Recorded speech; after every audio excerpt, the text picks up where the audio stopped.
Eu acho que eu estou ao vivo. Se eu estiver realmente ao vivo, vão começar a aparecer. Olha só, chegou aqui nossa cachorrinha. Fica ali fora, bolinha. Não tem jeito. Desculpa aí, entrou a nossa cachorrinha, bolinha. Então realmente estamos ao vivo. Um bom dia a todos vocês. Obrigado aí pela presença, pessoal do Instagram e o pessoal do Facebook. Ontem eu já dei essa notícia e reitero, né, que vocês têm que migrar para o fanpage meu, Chandramukha Swami, porque vai acabar esse canal aí, tá? Vamos focar só lá. Então vamos lá, hoje é sábado, mas parece que é um dia, todos os dias estão parecendo sábado, né? E nós estamos lendo aqui o capítulo 9, a morte de Bhishmadeva, do primeiro canto do Srimad Bhagavatam. Até agora, muitos temas bem interessantes foram falados. No finalzinho aqui ele estava falando do momento derradeiro, que uma pessoa que dedicou sua vida, ele consegue fixar sua mente na transcendência em Krishna e ele consegue se transferir para o mundo espiritual, né? E de repente agora a gente vai ver que vai mudar o assunto. O grande Maharaj Yudhishthira, o rei, o irmão mais velho de Arjuna, vai fazer algumas perguntas e Bhishmadeva então vai respondê-las. Essa passagem está sendo resumida aqui no Bhagavata. Isso você encontra com um texto muito maior no Mahabharata. É uma parte do Mahabharata importante. Prabhupada que cita isso, né? Shanti Parva do 60º capítulo, tá? Então vamos lá. Capítulo 9, primeiro canto, verso 26, Srimad Bhagavatam, tradução e significado dados por sua divina graça, Srila Prabhupada. Jai Srila Prabhupada. Om Namo Bhagavate Vasudevaya. Om Namo Bhagavate Vasudevaya.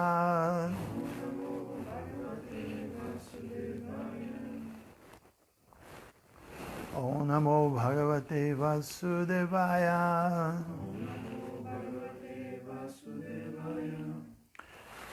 Purusha Swabhava Vihita Yata Varna Yata Shramam Vairagyara Gopadibhyam Amnato Bhaya Lakshanam.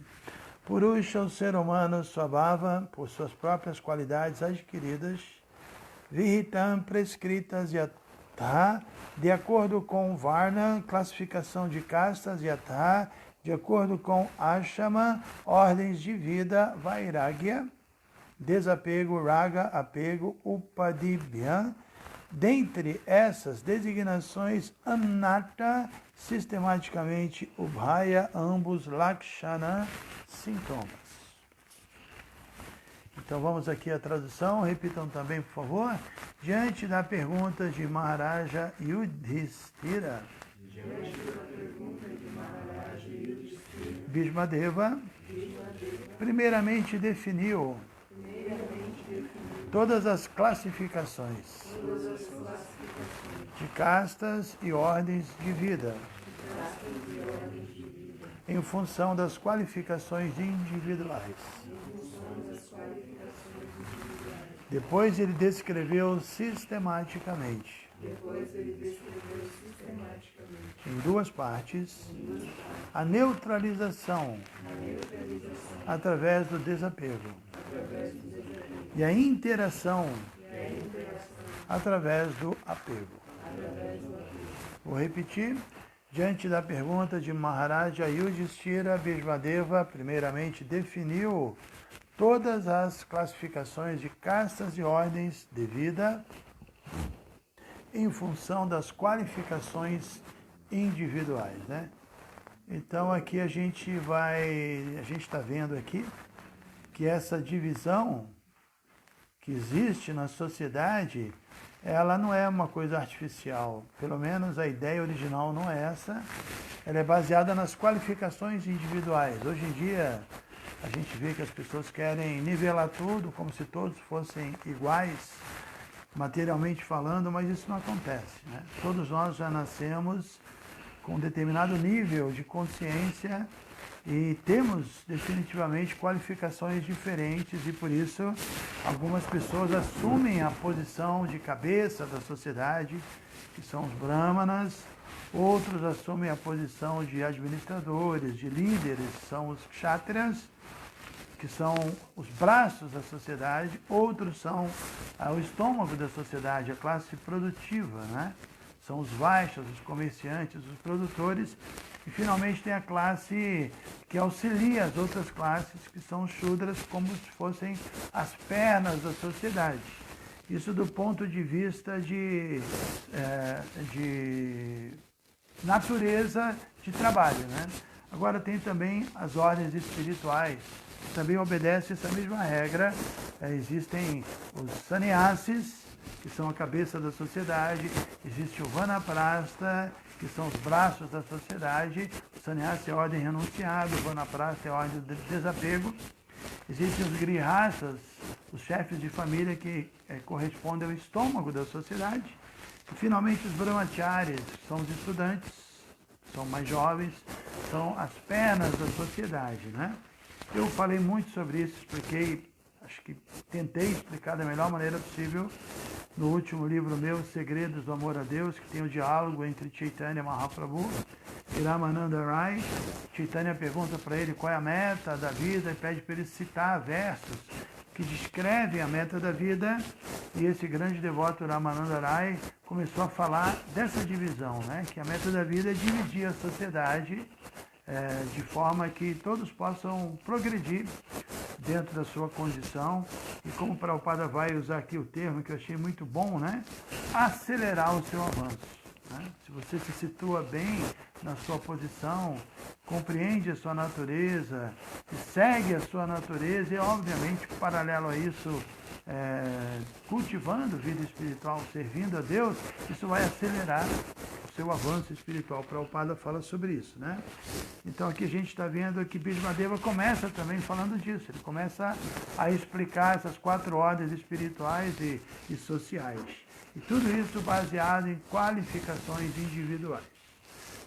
Aí ainda o verso diz o seguinte: depois ele descreveu sistematicamente em 2 partes a neutralização através do apego e a interação através do apego.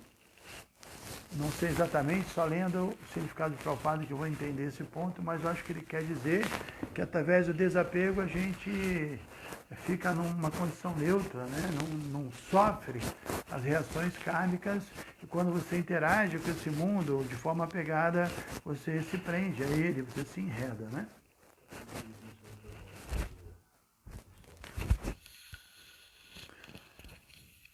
Vamos ver se melhora agora. Ok?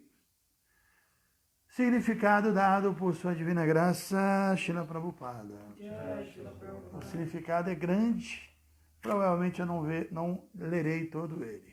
A concepção de 4 castas e 4 ordens de vida como planejadas pelo próprio Senhor, Bhagavad Gita capítulo 4, verso 13, destina-se a acelerar as qualidades transcendentais da pessoa individual para que ela possa gradualmente compreender sua identidade espiritual e assim agir de modo adequado, para livrar-se do cativeiro material ou da vida condicionada. Em quase todos os Puranas, o tema é descrito no mesmo espírito. E assim também no Mahabharata, ele é mais elaboradamente descrito por Bhismadeva no Shanti Parva, a partir do 60º capítulo.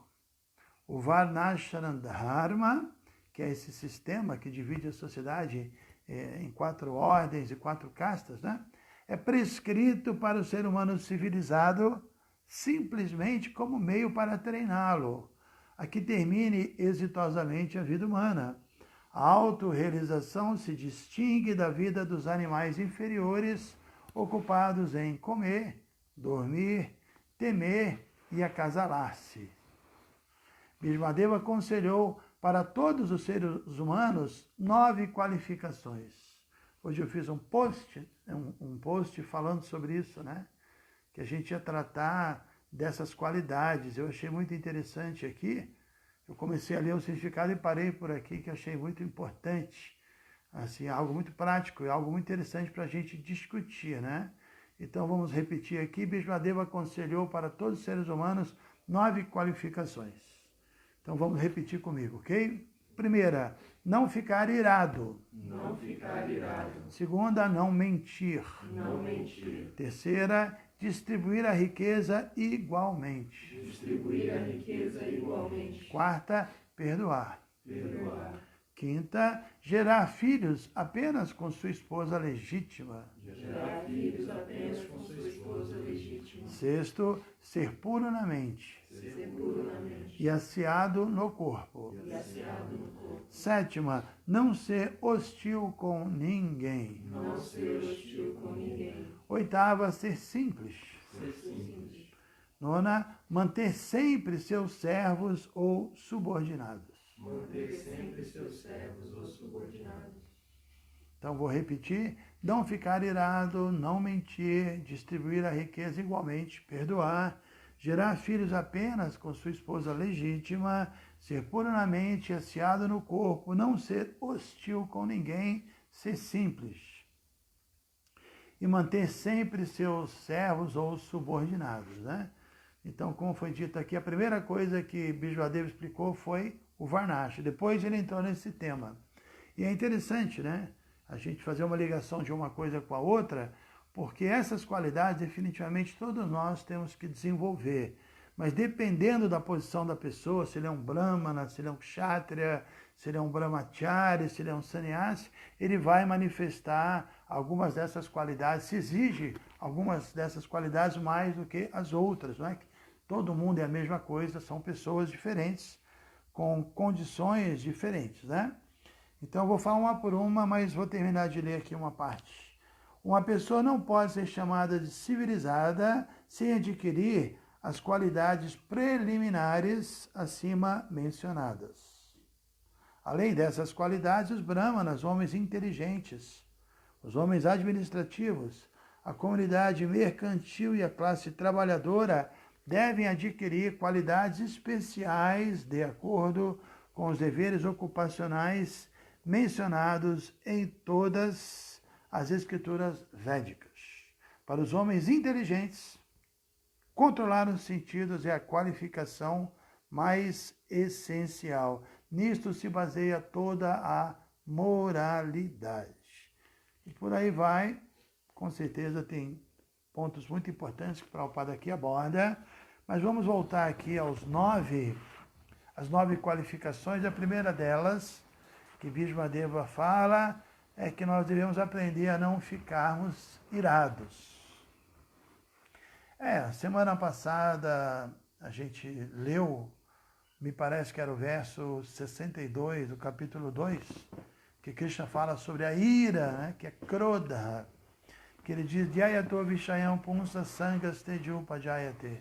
Sangas Jayate Kama Krodha. Kama é o desejo, né, é a luxúria. Então, uma pessoa que Dhyayato Vishayam, que contempla, é interessante a palavra Dhyayato, não é contemplar só no sentido de você ver, mas de você fixar a mente. Porque a ideia dessa palavra dhyana vem da mesma raiz de né, que é fixar.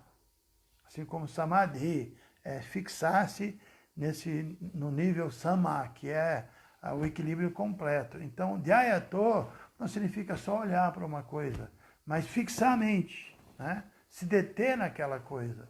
Então, dhyayato vishayam punchas, quando uma pessoa olha para algo, se detém naquilo e demora ali, observa e entra mesmo com a sua mente naquilo, certamente ela vai desenvolver apego, kama, e da kama, do apego, que muitas vezes a palavra kama é traduzida como luxúria, e às vezes nós sempre ligamos a ideia da luxúria com o desejo sexual e falamos, uma pessoa que tem muito desejo sexual, ela é irada, né? Porque da luxúria vem a ira. Isso é verdade, mas a ideia não é essa. Kama não é só luxúria. Eu acho que kama, nesse momento, em relação à ira, tem uma relação mais com o egoísmo, né? Uma pessoa egoísta, ela fica facilmente irada, né?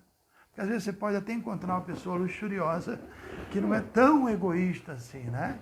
E uma pessoa muito egoísta que não é tão luxuriosa, mas uma pessoa muito egoísta, que está muito centralizada no interesse dela, ela sempre se agita facilmente, ela fica muito irada, ela se frustra, ela se torna violenta quando ela não consegue satisfazer seu desejo. Então, temos que eliminar esse egoísmo, que também é chamado arrancar, a causa dele, esse ego, né? Essa concepção falsa, material.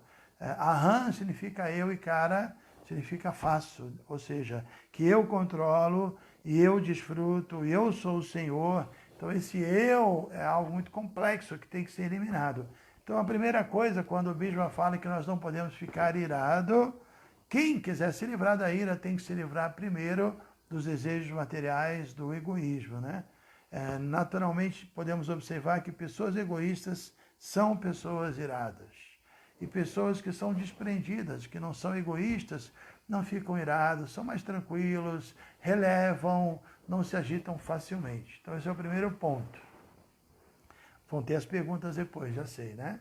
Vou tentar falar pouco, porque depois vão ter muitas perguntas mesmo.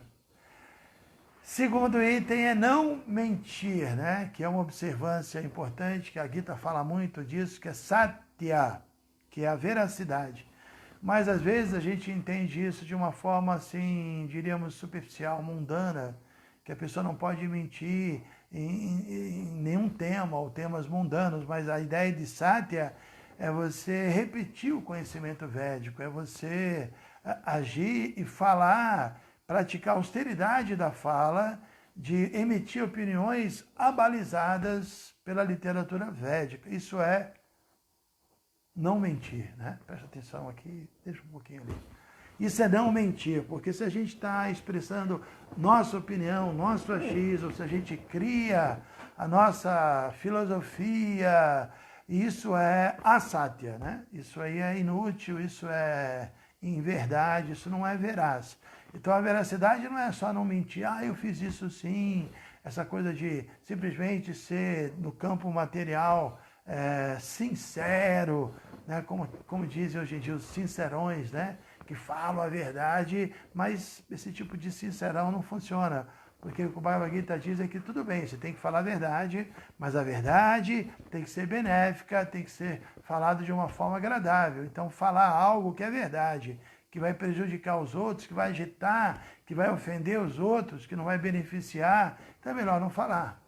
Então, na verdade, esse tema aqui, não mentir, ele é bastante interessante, né? Não é só não falar mentira, mas é nos apoiarmos no conhecimento védico e emitirmos opiniões sempre corroboradas pelo conhecimento védico. Às vezes até algumas aulas de devotos, e minha mesmo, se tornam meio chatas, porque a gente cita muitos versos, mas a gente aprendeu com o Prabhupada assim, que você, quando vai emitir uma opinião muito importante de um tema muito sério, você tem que dizer de onde você está tirando essa fonte para não parecer que é a sua opinião, e não pode ser a nossa opinião. Acho que até os advogados fazem isso, os acadêmicos fazem isso. Sempre citam alguma autoridade, né?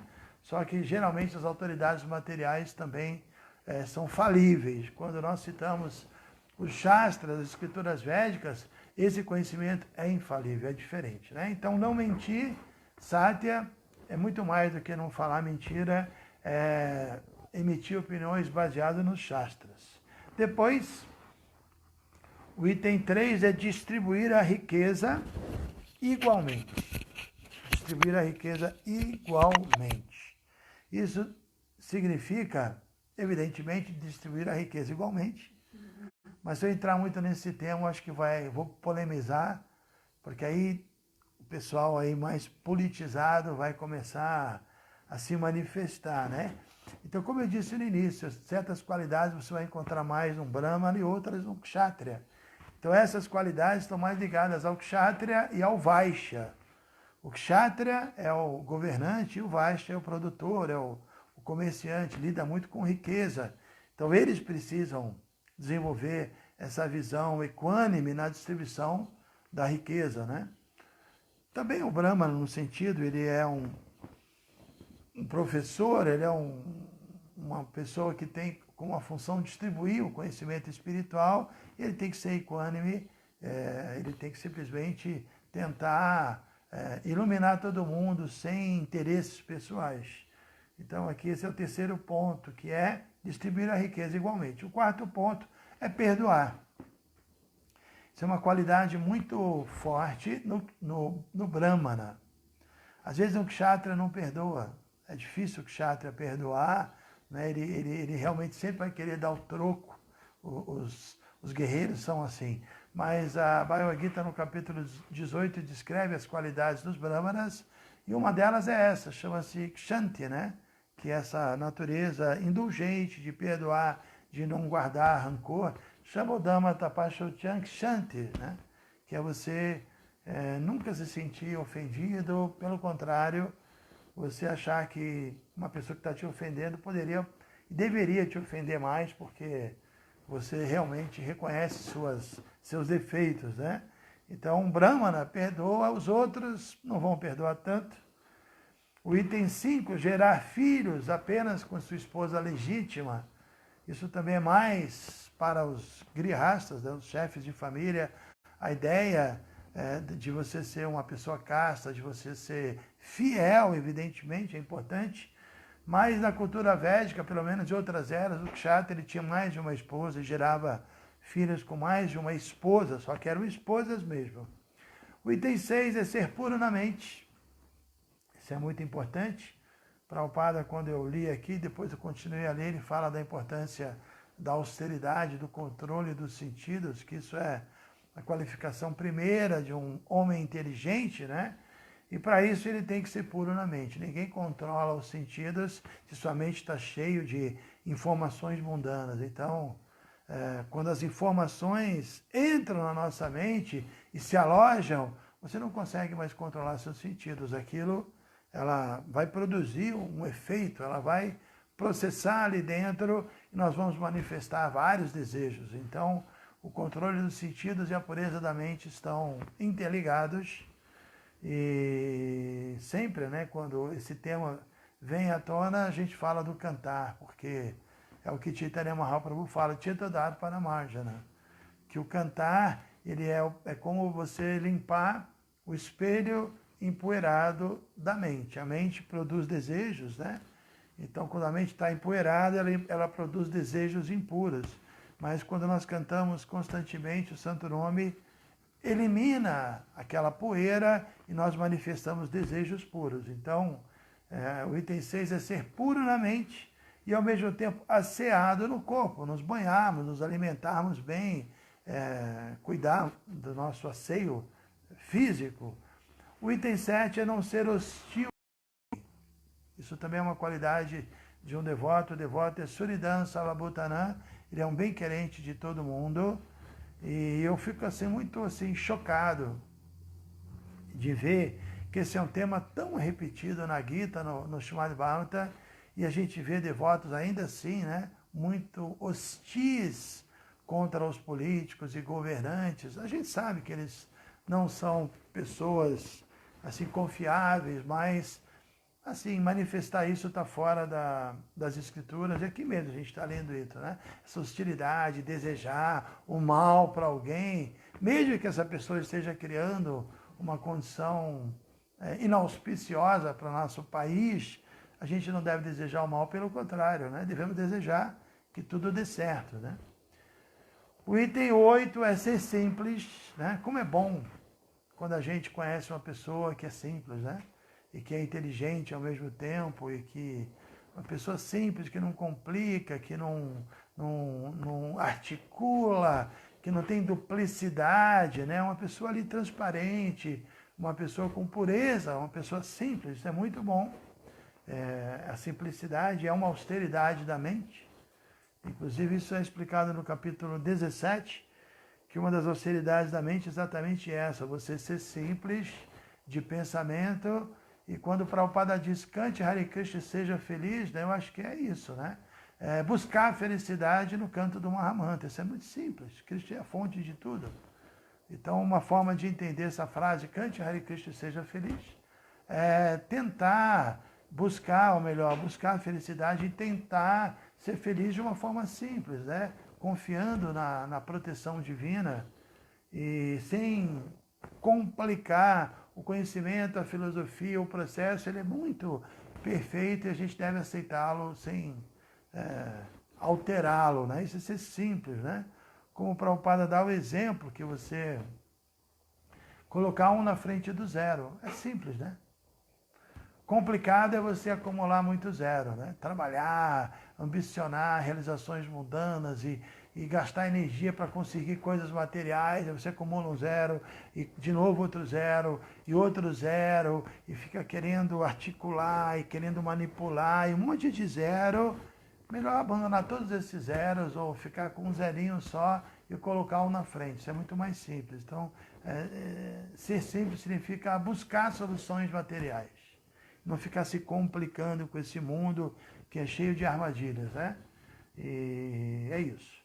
Então, além de ser simples, o item 9, que também é um item muito ligado aos kshatriyas, aos guerreiros, ou até aos comerciantes, que é manter sempre seus servos ou subordinados, mantê-los. Podemos ver também que um brahmana, ou que um sannyasi, um guru, tem que se preocupar com isso, né? Só que aí a manutenção vai ser algo diferente, uma manutenção espiritual, uma preocupação em dar essa proteção, né? Então hoje eu não vou falar muito, já estava planejado, porque nós vamos começar aqui uma plantação. Então está chegando aí um trator para fazer um trabalho, e eu estou super afim de ir lá começar. Espero que a gente consiga entrar nesse humor também, né? Porque desde o início aqui a ideia foi fazer uma ecovila, e a gente está agora no mês de maio completando 2 anos que a gente está aqui, e a gente não conseguiu ainda fazer tantas coisas relacionadas com esse conceito de ecovila, porque a ideia original era revitalizar o espaço, né? Então teve muito trabalho para criar uma equipe e criar condições para a gente viver bem aqui, receber bem as pessoas, porque a ecovila é importante, a ideia de uma vida ligada ao meio ambiente de uma forma equilibrada é muito importante, mas sinceramente mais importante ainda é distribuir a consciência de Cristo. A gente priorizou isso. Mas agora a gente já está entrando nessa fase, com esse momento, é até interessante a gente se preocupar um pouco mais em plantar, em produzir alimento, né? Quem sabe depois ter uma vaquinha, é uma ideia, e conseguir energia solar e gradualmente cumprindo com algumas etapas. Inclusive, nós temos uma floresta aqui, a ideia é conseguir ir lá e fazer um trabalho de agrofloresta legal. Vamos ver se a gente consegue com a misericórdia de Krishna. Então agradeço aí vocês, e agora vamos às perguntas. Tenho aqui a ajuda do... Você pode se aproximar agora para poder falar? Deixa eu arrumar aqui o microfone.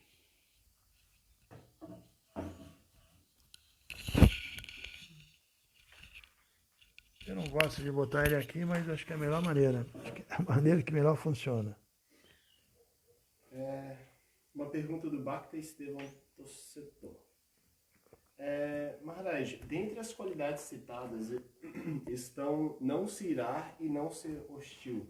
Como é possível isso, considerando que existem pessoas que parecem se empenhar em atrapalhar nossas vidas? Alguns por ignorâncias e outros por maldade mesmo. Bom, a verdade é essa, né? Que nós temos que nos tornar pessoas inabaláveis. Todo o Bhagavad Gita fala disso. Você quer ser um yogi, o yogi é equilibrado. Yoga está kuru karmani. Krishna define yoga como o equilíbrio. E certamente ficar irado significa perder o equilíbrio, né? Então temos que ser um yogi. O que significa um yogi? A palavra yoga é ligação. Então yogi é o quê? Ligado. Ele é ligado em Krishna. Isso significa o quê? Que ele entende que são testes que vêm, porque, como eu sempre falo, no momento derradeiro, né, Krishna diz que você tem que ser um dhira, uma pessoa sóbria. E é muito difícil sermos dhiras no momento derradeiro. A tendência é a gente ficar com a mente muito agitada. Então, qualquer problema que a gente enfrente, qualquer situação difícil, o devoto entende como um treinamento para que ele se qualifique, ele pratique essa tolerância para no final da vida ele ser um dhira. Ninguém vai ser um Dira, uma pessoa equilibrada no final da vida, no momento mais importante nesse sentido, que é a morte, se ele fica irado, se ele não tolera as pessoas, mantém ódio de alguém, raiva, não perdoa. E Krishna fala que um devoto, ele não se abala nem diante da iluminação, nem diante da escuridão. O que ele quer dizer com isso? Se ele está num ambiente que tem pessoas mais inteligentes, ele não fica de falso ego. E se tem situações de pessoas burras, né? Ele não fica agitado também. O mundo é assim. Ele está sempre equilibrado. Então, como eu acho que eu mencionei no início, essa qualidade é mais... um Brahmana é assim. Um Brahmana é assim. Uma pessoa com natureza brahmânica, naturalmente, tem mais facilidade de praticar isso. Mas a gente vê que mesmo os Pandavas, né? Tem histórias ali, tem o passatempo de Draupadi, que uau, né? Eles controlaram a ira. Então, existe também dois níveis, né? Existe o nível de você controlar a ira, existe o nível de você conquistar a ira. Aquele que controla significa o quê? Ele coloca a ira, que é um leão, numa jaula. E ela não atua, né? E aquele que conquista, ele transforma esse leão da ira num gatinho bacana. Um gatinho carinhoso, né? Então, os brahmanas conseguem controlar a ira transcendendo mesmo. E o kshatriya controlam a ira não deixando ela estragar os seus planos e criar uma condição que ele vai sofrer com ela. A ira produz, assim, segundo a Bhagavad Gita, a pessoa fica cega, né? E ela faz coisas que depois ela se arrepende. E ela reconhece depois que poderia ser diferente. E é muito comum isso, a gente faz coisas no momento da ira e mais na frente, à medida que a gente avança, entende mais a consciência de Cristo, a gente fala, poxa, hoje eu não agiria assim, o que eu fiz naquela época foi errado, né? Eu não agiria assim. Então a gente vai avançando, vai transcendendo e vai superando esse ímpeto, né? Assim, o devoto no modo da bondade tem muito menos ímpeto. E na bondade pura ele não é impetuoso para nada. Agora, uma pessoa na paixão impetuosa, ela não se controla.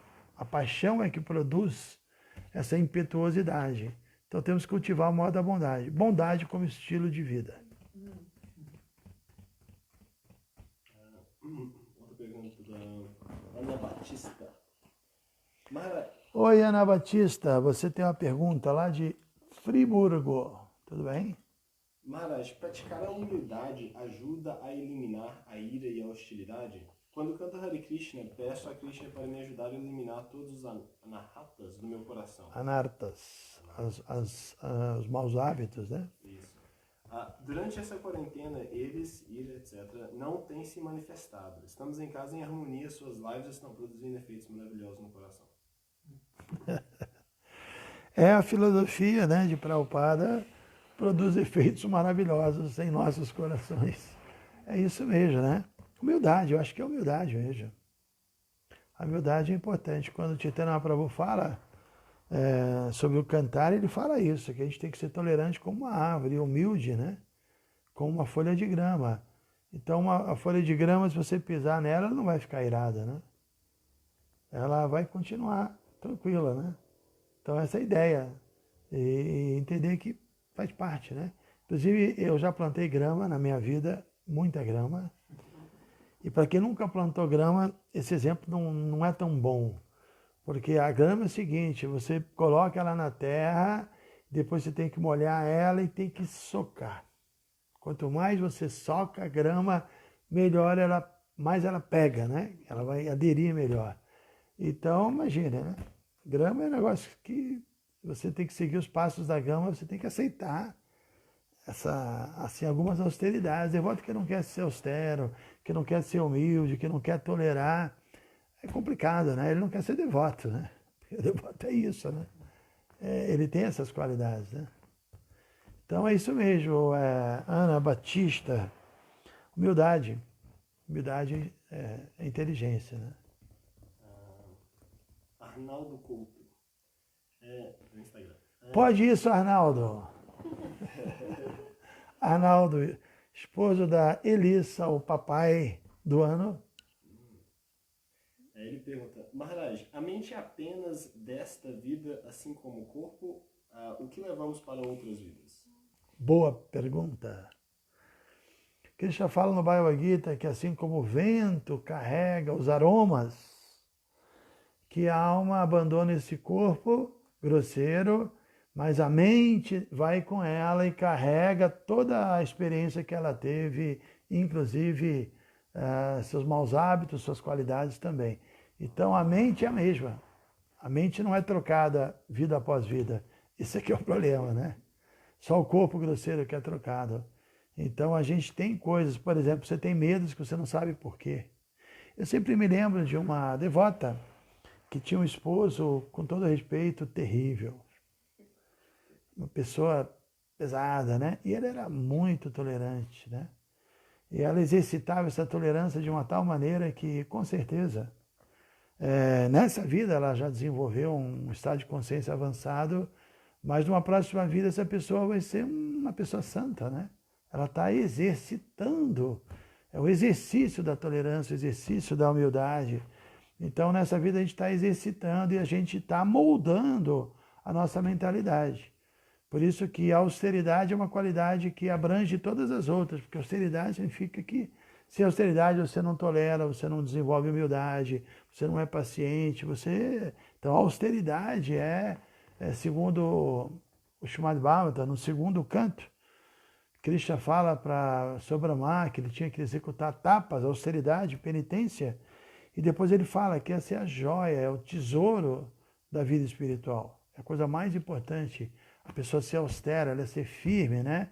Ela entender o que tem que ser feito e apesar de ter dificuldade em seguir, ela segue, né? Então ela é a forma de nós nos livrarmos da nossa natureza até selvagem, natureza mundana, natureza animalesca. Prabhupada citou na leitura. Os animais pensam só em comer, dormir, se defender e se acasalar. E o ser humano tem que controlar isso, minimizar isso. E para isso ele tem que praticar alguma austeridade, né? Então é uma pergunta boa do meu amigo Arnaldo e a resposta é interessante, né? Que as escrituras falam disso. Repetindo o verso, Krishna fala que assim como o vento carrega o aroma, também a alma carrega para o outro corpo o seu corpo sutil e o aroma, nesse exemplo, corresponde às experiências positivas e negativas. Então, pessoas que são mais tranquilas, outras menos tranquilas, outras mais assim inteligentes, outras menos inteligentes, outras muito inseguras, outras mais seguras. Tudo isso já é o resultado de muitas vidas. Os psicólogos não sabem disso, né? Se soubessem, acho que ia ajudá-los. Eduardo Hoffman, do Rio Grande do Sul. Até sabem, né? Porque fazem regressão, mas até certo ponto. Eduardo Hoffman, ele veio aqui no Tirando do Bate. Não é chakra, não. Ekacharana. Ekacharana de Caxias. Tudo bem, Ekacharana? Ele pergunta, Apareça aqui. se a mente não é trocada após a vida, então a mente é eterna? Não, meu camarada. A mente não é eterna. Enquanto é que ele é psicólogo. Enquanto estamos nesse mundo, temos a nossa mente. Mas uma hora, o Bhagavatam explica, né, que o yogi, quando alcança a perfeição, ele consegue ser transferido para o mundo espiritual.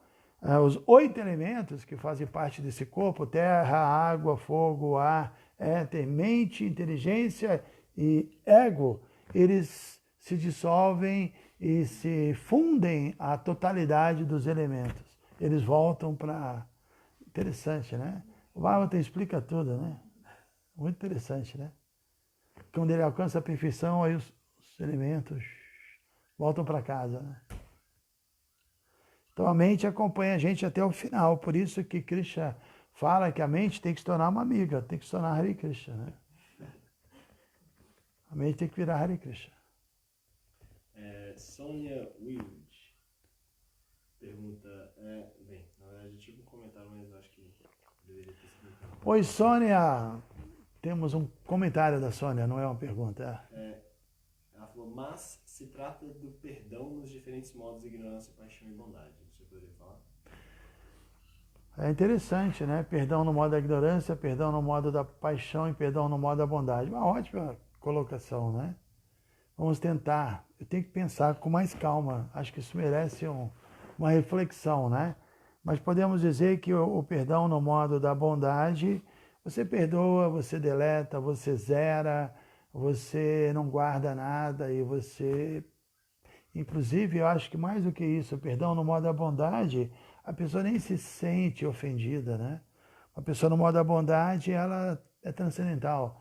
Tem a história no Bhagavata de Ambarisha Maharaj e do rei, do yogi Durvasa Muni, que a história é longa, né? Mas esse Durvasa Muni era invejoso do rei, né?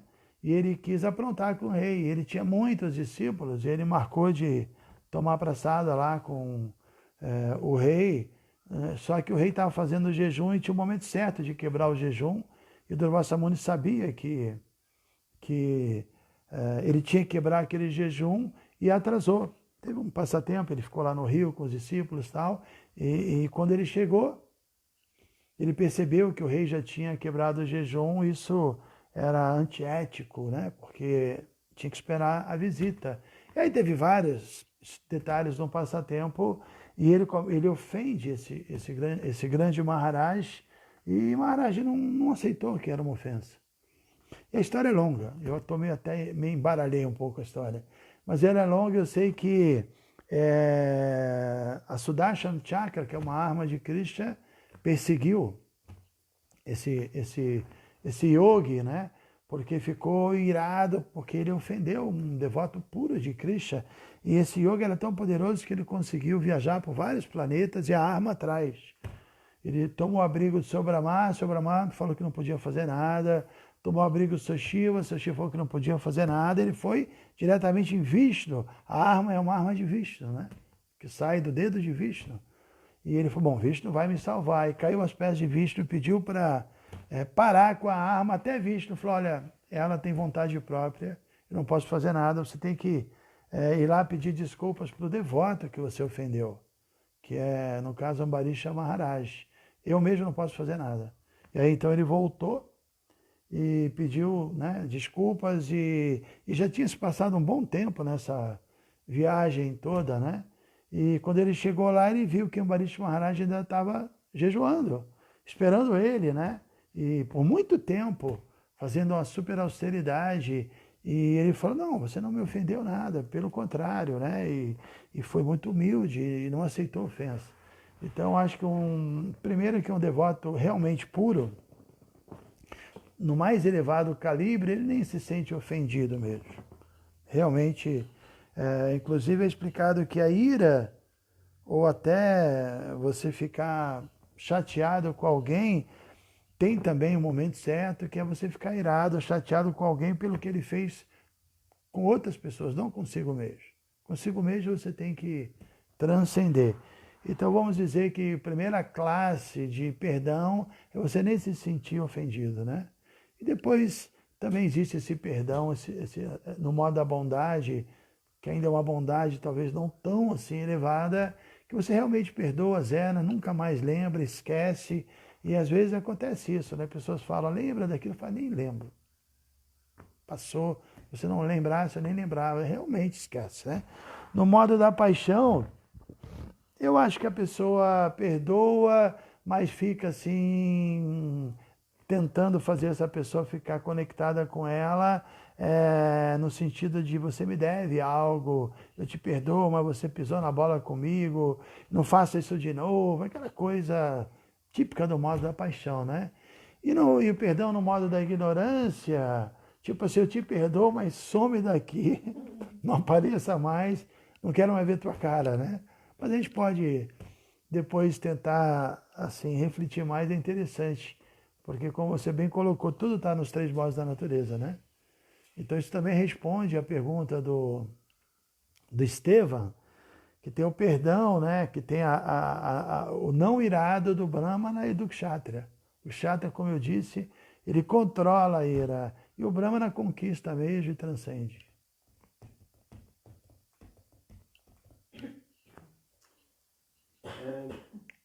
Dani Azevedo. Maharaj, segundo o exemplo que o senhor deu, austeridade significa também tolerar alguém que nos trata mal, permanecendo ao lado dessa pessoa? Depende, né? Se você tem que permanecer do lado dessa pessoa, tem situações que você não pode evitar. Então você tolera, permanece do lado dela. Mas às vezes, né, essa ideia de ficar tolerando uma pessoa que você não precisa ficar do lado dela, por que ficar? Isso também não é uma tolerância no modo da bondade. Isso é uma tolerância no modo da ignorância. Ficar perto de alguém que eu não preciso ficar, né? Porque eu estou conectado, apegado, aquela... Não, tem que transcender, sair fora, desapegar. Vamos lá. Rosângela Zilio pergunta: mestre, como medir a devoção por Krishna se ela é transcendental? Tem que pegar o bactiômetro, colocar embaixo do braço e ver a temperatura, né? Não precisamos medir, né? Eu acho que a gente no Ocidente tem essa coisa assim muito, né, cartesiana, né? Mas não é assim, né? Eu acho que somos almas marginais, tem dias que estamos mais devotados, outros menos. Mesmo tem dia que você está mais conectado a estudar, normal, né?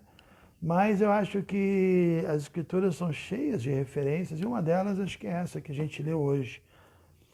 Quem tem devoção não insulta ninguém, quem tem devoção é veraz, quem tem devoção, o que mais? Não fica irado, divide as coisas, é desapegar, essas coisas todas, né?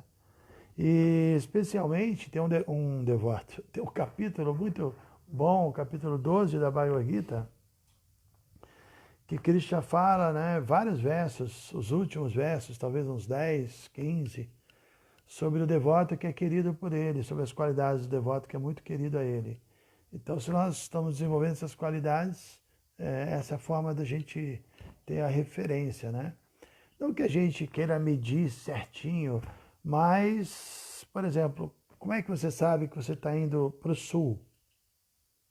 Polo sul. Para o norte, o polo norte. Então a gente tem que saber claramente o que é consciência de Deus, o que é consciência de Krishna, quais são as qualidades de uma pessoa em consciência de Krishna.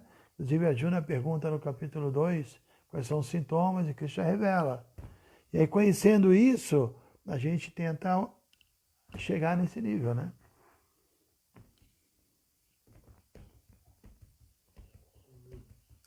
Uma pergunta de Yadurani Devidassi. Ela diz: entramos nesse mundo material com uma qualidade de consciência baixa e passamos a vida assim. Quando encontramos oportunidade de elevar nossa consciência e não aproveitamos o momento, o que acontece com essa pessoa?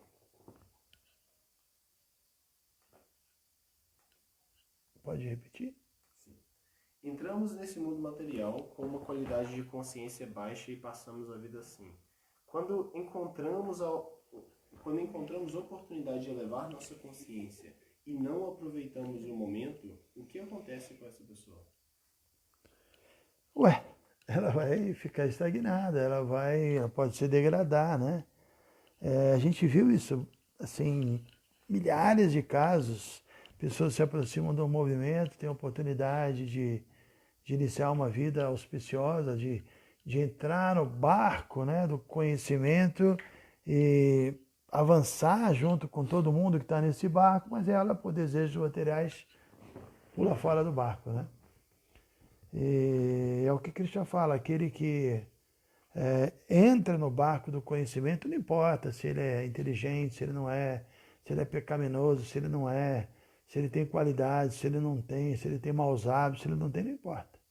Ele vai cruzar o oceano de sofrimento material.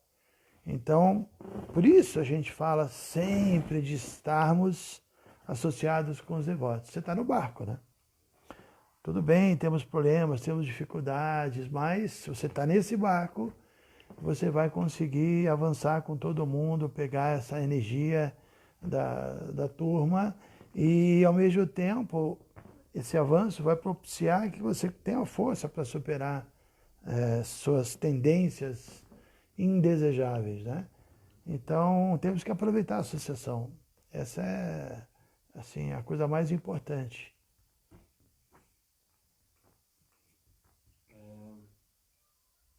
Franciebra. Faz sentido fazer regressão, mestre? Quem está perguntando? Franciebra. Não sei se é Francine. Se faz sentido fazer regressão, para um devoto, eu acho que não. A gente já sabe o que a gente fez no passado.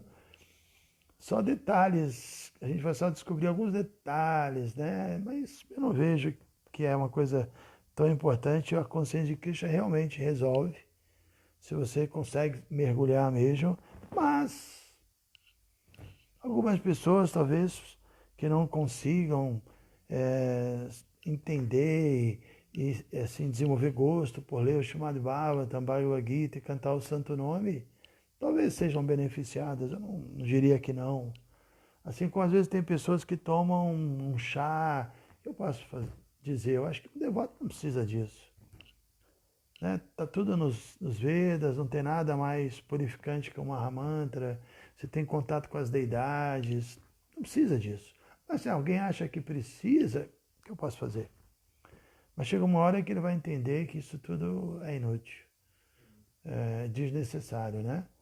Então eu acho que sim, se alguém quiser fazer regressão, mas eu sempre conto uma história de um devoto que contou que ele, acho que algumas pessoas já ouviram esse exemplo, né? Que o irmão dele é espírita e o mentor mandou chamar o devoto e falou que ele estava tendo problema com a esposa dele, né? Novidade, né? Ninguém tem, né? E falou que, olha, tem que ter paciência com ela, que na vida passada você fez não sei o que com ela e ela está insegura, né? Ah, legal, obrigado, né? Vou ter mais paciência com ela. Passou 15 dias, ele chamou de novo e falou, lembra que eu te falei que na vida passada você fez algo para ela e ela está insegura? Na outra vida ela tinha feito algo para você, por isso na vida passada você fez algo para ela e agora ela está insegura, né? Legal. Aí mandou chamar de novo e falar, sabe, aquela coisa, né? E aí o devoto falou, olha, muito obrigado, eu não venho mais aqui não, vou cantar Hare Krishna porque tudo tem, no começo a gente já sabe, alguém fez mal para alguém, todo mundo fez mal para todo mundo. Nesse mundo, a menos que você ajude a pessoa a ser consciente de Krishna, está todo mundo fazendo mal para todo mundo. Então, se a gente tentar mexer, é como mexer com excremento, não vale a pena. Eu já sei, se eu estou agora sofrendo isso é porque se eu estou colhendo giló, eu plantei giló, não tem jeito. Se eu estou colhendo uma vida de insegurança, se eu fui vítima de alguém, eu vitimizei alguém, né? E a gente vai ficar preso nisso. Tem que superar isso, entender que isso tudo existe no campo da maia, da ilusão material. Eu não sou nada disso e vou botar a bola para frente. E renascer, né? A iniciação espiritual é um renascimento, já acabou, passou. Na hora da cerimônia que você faz, a iniciação, tudo isso é queimado. Aí uma pessoa fala, mas eu fui iniciado e não queimou. É porque você não entendeu, não aceitou, não se rendeu, não fez jus do tesouro que você obteve. Aí aquilo ainda está te incomodando, mas se você fizer jus, isso vai acontecer. Talvez não da noite para o dia, porque tem aquela coisa que o ventilador, mesmo que você desligue, ele demora para parar de rodar. Mas com certeza, com paciência, a gente vai chegar lá, sim. Vai superar todos os traumas e qualquer outra coisa. Todo mundo passou por várias coisas, né? Às vezes você vê uma pessoa falar que foi abusada, realmente, né? É terrível o abuso, ninguém está dizendo que não. Mas você tem a opção de ficar preso a isso e ficar sofrendo e ficar ali lidando com essa coisa, ou falar, né, nesse mundo, se a gente está aqui desde tempos imemoriais, será que alguém não foi abusado aqui ainda? Eu duvido muito. Todo mundo já foi abusado. Ou nessa vida ou em outras vidas, todo mundo já abusou também. Então é um mundo um mundo inauspicioso, esse mundo material, né? Mas se quiser fazer regressão, não acho que sou totalmente contra, não. O que você diria? Temos uma psicóloga aqui. Em determinados momentos, para situações pontuais que resolvem questões materiais, A doutora disse que em determinado momento, questões pontuais, que resolvem problemas materiais, sim. É isso aí. Mais uma meia dúzia de perguntas? Não chegou o trator ainda, não estou ouvindo o barulho do trator. Vamos lá, deixa eu ver aqui. Outra da Franciela. Vamos aqui uma aqui, ó, do Instagram. Você não gosta do Instagram. Vamos ver se dá para melhorar aqui a coisa. Instagram é Joy A Coelho. Não sei quem é. Gostaria de saber. O passado já passou. Olha que interessante. Nunca tinha pensado nisso. Eu nunca tinha pensado nisso. O passado já passou. Que beleza de ensinamentos. Não sou devota, mas as palavras deste mestre são sempre edificantes. Gratidão em especial à minha amiga Clarinha. Oi, Joy, manda uma mensagem aí para mim depois. Quero saber quem você é. Tá? Aí de novo, Joy, de novo, falou. Olha meu ego se mostrando risos, pedindo aprovação. Falei do ego. Vamos lá, vamos ver se tem mais perguntas aqui do Insta. Kelly, adorei o exemplo da superação, sair do vitoriano, parar de querer entender o porquê das coisas, se superar e viver o agora. É isso aí, Kelly. Maharaj, como manter-se tripulante do barco transcendental ainda com tantos anartas? Conquistando a confiança dos devotos. Conquistando a misericórdia dos devotos, né? Por isso que a gente falou ontem, na leitura de Prabhupada, ele disse isso, que Krishna prefere que alguém tenha uma relação amorosa com os devotos do que com ele. Ele fica mais... Imagine, as mães são assim, os pais são assim, né? Uma mãe, se você é amigo do filho dela, você ganha ela. Ela está mais interessada nisso do que, né? Então a gente tem que estar desenvolvendo uma relação muito amorosa com os devotos. Cultivar essa relação amorosa, ter amigos, né? Amigos devotos, bons devotos, uma maravilha isso. Lila Shakti Hari. Oi, Lila Shakti. Você apareceu, eu estava esperando você aparecer lá no Face, não apareceu. Enviar uma solicitação para participar do seu vídeo ao vivo. ela vai aparecer se você aceitar.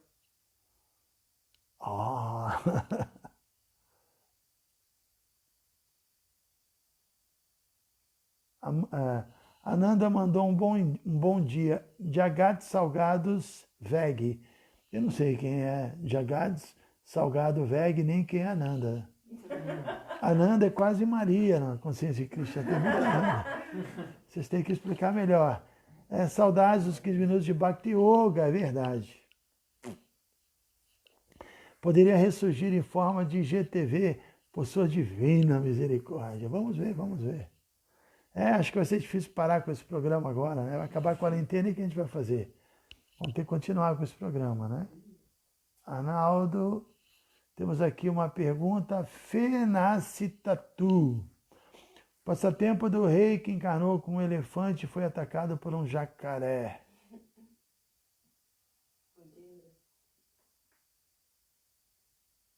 Gajendra, né? Podemos ter como exemplo de que a mente dele foi carregada pela alma.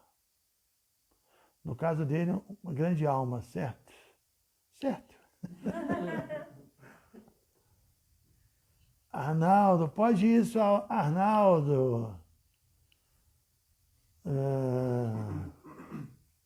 Nossa Lila, existe a ira no modo da bondade? Existe a ira no modo da bondade. Você ficar irado contra os inimigos do Senhor Supremo, como Hanuman manifestou essa ira, né? Temos mais alguma pergunta interessante aí? Tem. Ruth, oi Ruth. Será que essa Ruth é a Ruth que eu estou pensando lá do Canto do Papagaio? Acho que é, pela carinha dela. Vivo, vídeo ao vivo, terminou. Deu 1 hora. Tá vendo? Vocês do Face não serão privados. O Instagram acabou. Então vamos lá, perguntas. Tem o do Lucas Sato aqui, que é do Instagram, mas ele falou assim: tem estudado Bhagavad Gita numa formação de Iyengar Yoga. Qual segundo livro você indicaria após este estudo do Gita? Tem estudado Bhagavad Gita numa formação de Iyengar Yoga, sinceramente. Não está estudando. Você tem que estudar Bhagavad Gita com devoto, Lucas. Pode ter certeza absoluta do que eu estou falando. Prabhupada disse isso, né? Fazer o quê? O outro, você fala, você está lendo, estudando com a Iyengar e pergunta qual o próximo livro que você tem que ler. O Bhagavad Gita de Prabhupada. Essa é a resposta. Amália Reis. E aí, senhora doutora Amália? Hashtag fica com Krishna. Cheguei no final, mas vou ouvir depois tudo quando disponibilizar. Poder ouvi-lo tem sido a melhor coisa para mim nesse período de quarentena, pois infelizmente nós da saúde estamos vivendo o problema do coronavírus todos os dias e trabalhando a mais. Mas peço a Krishna que me utilize como sua serva. Muito bem, Amália. Todo mundo agora, chuva de coraçãozinho para Amália, por favor, coraçãozinhos para Amália, que trabalha na área da saúde e está fazendo muita austeridade, está realmente precisando da força, né? Cadê os coraçãozinhos? Só aparece no comentário. Isso, começou a aparecer os coraçõezinhos. Mais coraçõezinhos, muitos coraçõezinhos. Ok, Bhakti Amália. Leonardo, todo mundo agradecendo. Franciebra, meu pai tem câncer há 4 anos e sofre muito, não avança na consciência. Eu já dividi com ele sobre o conhecimento védico, mas ele não absorve. Fico sentida. O que eu poderia fazer para ajudar? Oferecer todo o alimento que ele vai comer, cozinhar, pedindo a misericórdia de Krishna. No momento que você cozinha, canta Hare Krishna, oferece o alimento e ele vai ser beneficiado com certeza. Mais alguma aí? Matheus Coca acaba de perguntar. Como a mudança do nível de consciência pode alterar o karma? Pode repetir? Como a mudança do nível de consciência pode alterar o karma? Uma vez Prabhupada disse que, eu acho que pode até transmitir de novo, né? Por que não? O que eu faço para transmitir de novo aqui?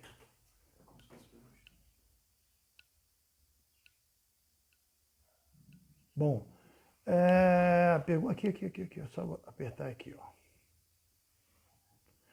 Só um tempinho que a gente está de novo ao vivo, transmitindo de novo. Repete a pergunta, como o nível de consciência pode alterar o karma, né? Prabhupada, no livro Civilização e Transcendência, respondendo uma pergunta, ele fala sobre isso, ou seja, a pergunta era se a gente pode mudar o nosso destino. E Prabhupada responde que não há nada a fazer para mudar o destino, materialmente falando. Mas quando você investe na vida espiritual, você consegue mudar. Então, realmente, né? Se a sua consciência se contamina, você piora seu karma.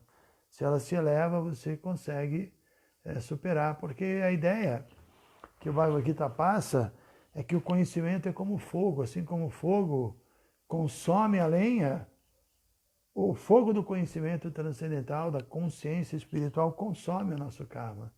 Então, se a gente se eleva, certos karmas a gente não vai precisar sofrer, porque sofreríamos para aprender algo. Mas se você já entendeu, você não precisa mais aprender, você não precisa mais sofrer. Então, nada mais importante do que levar a consciência realmente. Ok? Tá bom? Você quer mais? Mais uma só. Dani Azevedo. Estou conseguindo me associar apenas via internet. Muita gente. Isso é válido? Muita gente está se associando apenas à internet, não é só você. E é completamente válido, né? gente está vendo isso. Todo mundo está se beneficiando com as leituras e Prabhupada fala que a associação física não é importante, né? Assim como Prabhupada deu tanto valor aos livros, você se associar com Prabhupada lendo também é muito importante, não é diferente. Porque o mais importante é a mensagem de Prabhupada, né?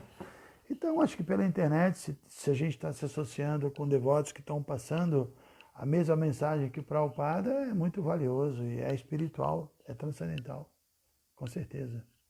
Senão não estaremos aqui perdendo tempo, né? Ok? Ok, muito obrigado. À noite faremos de novo a live às 7h15 e faremos Bhagavad Gita, tá bem? Foi um prazer estar com vocês aqui nesse Bhakti canal, nessa Bhakti hora, e amanhã teremos mais. Hare Krishna, vou mostrar os Hare Krishna que sobreviveram aqui.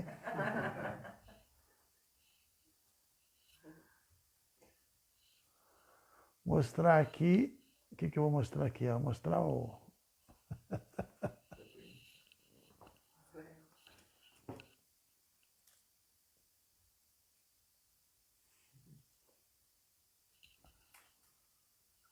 Então agora chegou o momento de todo mundo digitar aí, hashtag fica com Krishna, e hashtag fica com Krishna, e hashtag quarentena transcendental, ok? E hashtag eu vou estar aí com vocês 7h15 da noite também. Shila Prabhupada aqui, de...